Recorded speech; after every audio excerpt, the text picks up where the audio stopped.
మధ్యలో ఉన్నటువంటి ప్రాంతాన్ని రాజధానిగా ప్రకటించాలి. అమరావతి పేరుతో ఈ దోపిడీని ఆపాలి. ఇప్పటికే అమరావతి పేరుతో ప్రజాధనాన్ని వేల కోట్లు కొల్లగొట్టిన పరిస్థితి నారా చంద్రబాబు నాయుడుది. అయ్యా, పొలాలు కొనుక్కున్నావు, సొమ్ముతో దోచుకు తింటున్నావు. ఈ రాష్ట్ర ప్రజలు అమరావతిని భరించలేరు. కాబట్టి మచిలీపట్నం, విజయవాడ, గుంటూరు, తెనాలి మధ్యలో ఉన్నటువంటి ప్రాంతాన్ని రాజధానిగా ప్రకటించవయ్యా. ఈ రాష్ట్రానికి గుదిబండగా తయారవుతున్నటువంటి అమరావతిని ఆపవయ్యా, నిలపవయ్యా అని చెప్పని జగన్మోహన్ రెడ్డి గారు మాట్లాడి మావిగన్ అని పేరు పెట్టాం. లేదా మచిలీపట్నం, విజయవాడ, గుంటూరు కాదు, నీ ఇష్టం వచ్చింది పెట్టు, లేదా అయోధ్య పెట్టు, లేదా నీ ఇష్టం వచ్చిన పేరే పెట్టు. నీ ఏది పెట్టినా మచిలీపట్నం, విజయవాడ, గుంటూరు మధ్య పెట్టమని చెప్పని మావిగన్ అంటే అని పెట్టమని చెప్తే దానికి అవాకులు చవాకులు పేలుతూ ఆంధ్రజ్యోతి పేపర్ని అడ్డం పెట్టుకుని, ఆంధ్రజ్యోతి పేపర్ని, టీవీని అడ్డం పెట్టుకుని పుష్కలంగా గంజాయి పండించేవాడు ఎంత ఫుల్లుగా సంపాదించుకుంటాడో దానికంటే నీచంగా ఆంధ్రజ్యోతి రాధాకృష్ణ తయారైంది. గంజాయి పంటకి మొక్క నాటాలి, అది ఎదగాలి, ఆకులు రావాలి, కొయ్యాలి, పోలీసులు మాట్లాడుకోవాలి, లేదా పోలీసులకు తెలియకుండా దొంగతనంగా తీసుకెళ్లి అమ్మాలి. కానీ ఏమక్కర్లా రాధాకృష్ణ గారికి పేపరు, టీవీ ఆయన పెట్టింది కాదు, ఎవడో పెట్టింది. సొమ్మెవడదో మొత్తం కబ్జా చేసి వాళ్ళ ఆ జ్యోతి పేపర్ని, టీవీని అడ్డం పెట్టుకుని వాళ్ళు ఎంత బరి తెగించిన పరిస్థితి అంటే ఆంధ్రప్రదేశ్ ప్రభుత్వం దగ్గర లేదా తెలంగాణ గవర్నమెంట్ దగ్గర, రెండు ప్రభుత్వాల దగ్గర కాంట్రాక్టర్లకి నెల 400 నుంచి 500 కోట్ల రూపాయలు బిల్లులు ఇప్పించి ఎంత దండుకుంటున్నాడు. అది ఎవరిని అడిగాడా? అడగలేదు కదా. మరి నీకెందుకు నొప్పి అడుగుతారు రాధాకృష్ణ గారు? నీచంగా మాట్లాడటం వైఎస్ఆర్ కాంగ్రెస్ పార్టీ యొక్క కార్యకర్తలు, నాయకులు అందరికీ కూడా భార్యల గురించి నీచంగా మాట్లాడటం. నేను అడుగుతున్నా, నువ్వు దమ్మున్న ఛానల్ కోటిగాడని చెప్పి నువ్వు చెప్పుకుంటూ ఉంటావు కదా టీవీలో.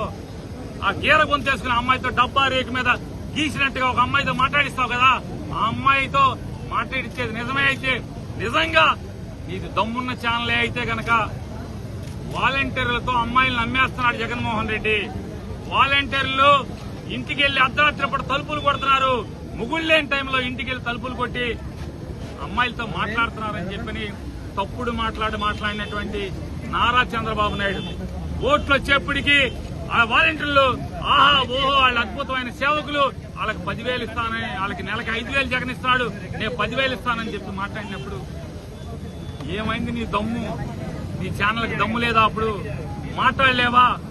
లేదా మన ఇంటి వాళ్ళకి కూడా పెళ్లి చేసే ప్రయత్నం, మ్యాట్రిమనీ, తెలుగు మ్యాట్రిమనీ, ఆ మ్యాట్రిమనీ, ఈ మ్యాట్రిమనీలోకి వెళ్ళావా? సంబంధాలు ఎత్తడానికి ఏబిఎన్ కూడా మ్యాట్రిమనీ ఉందా? మన సొంత మేళకు పెట్టుబడి కూడా లేదు. మన దానికంటే కూడా రామోజీరావు గారి అబ్బాయి దాంట్లో మ్యాట్రిమనీ బాగా ఎక్కువ మంది వస్తారంట, దాంట్లో పెట్టావా? మరి ఆ రోజు ఏం మాట్లాడావా అన్నాను. ఆ రోజు ఏం మాట్లాడావు?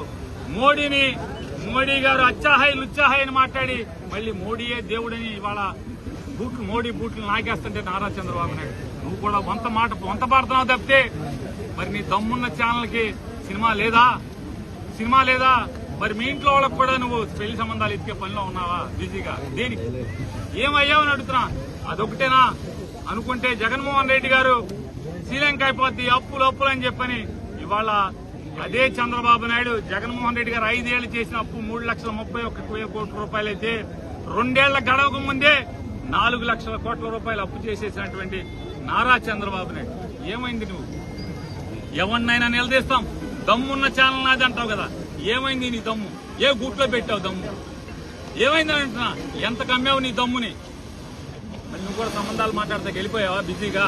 వెంటనే సిగ్గు శరం, మనిషి జన్మ ఎత్తామే, మనం మాట్లాడాలి. చేసుకుని తప్పు చేసుకోగానే నీతులు చెప్పంగానే సరిపోదు రాధాకృష్ణ గారు, ఆచరించాలి. దేవుడు మామూలుగా వెనకటికి చెప్తారు, బాగా ఇష్టమైన ఏమైనా ఉంటే, మంచి ఏమైనా ఉంటే కాశీ వెళ్ళి వదిలేసేవాళ్ళంట. కాశీ ఏమైనా వెళ్ళి నీ సిగ్గు శరం, నీతి జాతి అన్ని వదిలేసి వచ్చావా రాధాకృష్ణ అని అడుగుతున్నాను. సిగ్గు శరం అన్ని వదిలేసి వచ్చారా మీరు అడుగుతున్నాను. ఏమన్నాడు జగన్మోహన్ రెడ్డి గారు? ఏం తప్పు మాట్లాడాడు? మావిగన్ అంటే మచిలీపట్నం, విజయవాడ, గుంటూరు. ఏం మీ సొమ్మేం పోయింది? ఎంత ఉన్నాయి మీ సొమ్ములు అమరావతిలో? అడెవడో వెనకడికి మాట్లాడుతున్నాడు. ఏమని మాట్లాడతాడు?